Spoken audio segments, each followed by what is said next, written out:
नमस्ते प्रणाम। मैं गायत्री अपने चैनल में दोस्तों आप लोग का स्वागत एवं अभिनंदन करती हूँ। आप लोगों के बीच एक प्यारा सा छठी गीत प्रस्तुत करने जा रहे हैं। कैसा लगा कमेंट करके ज़रूर बताइएगा। जो गलती हो क्षमा करिएगा दोस्तों।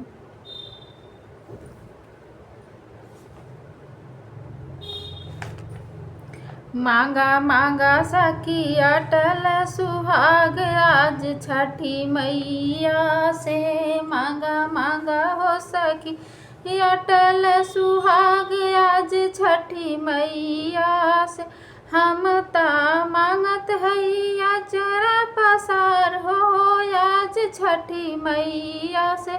हम त मांगत हैया चरा पसार हो आज छठी मैया से। मांगा मांगा हो सखी अटल सुहाग आज छठी मैया से। छठी मैया से हो छठी मैया से। पहिले त मांगी मैया मांगे के सेनुरवा। पहिले त मांगी मैया मांगे के सेनुरवा। मोर बनर रही 16 हो सिंगरवा हो आज छठी मैया से। मोर बनल रही 16 हो सिंगरवा आज छठी मैया से। मांगा मांगा हो सखी अटल सुहाग आज छठी मैया से। मांगा मांगा सखिया अटल सुहाग हो आज छठी मैया से। दूसरे में मांगी मैया लाली लाल चुनरिया। दूसरे में मांगी मैया लाली लाली चूड़िया हो। मोर मेहंदी से भरा रहे हाथ आज छठी मैया से।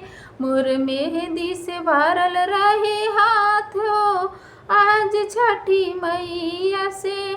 मांगा मांगा सखिया अटल सुहाग हो आज छठी मैया से। तीसरे में मांगी मैया पाँव के महावर हो।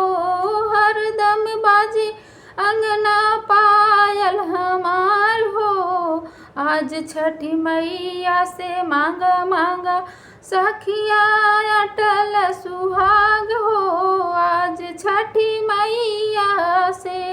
चौथे में मांगी मैया सुखी परिवार हो। चौथे में मांगी मैया सुखी परिवार हो।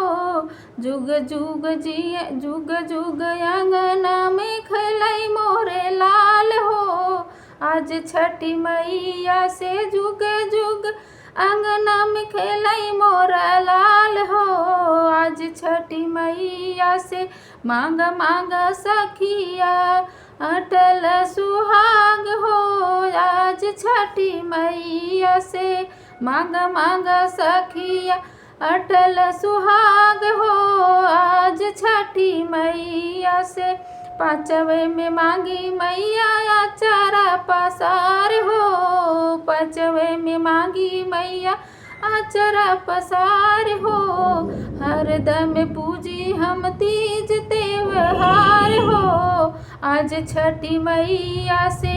हरदम पूजी हम तीज त्योहार हो आज छठी मैया से। मांगा मांगा सखिया अटल सुहाग हो आज छठी मैया से। मांगा मांगा सखी अटल सुहाग हो आज छठी मैया से।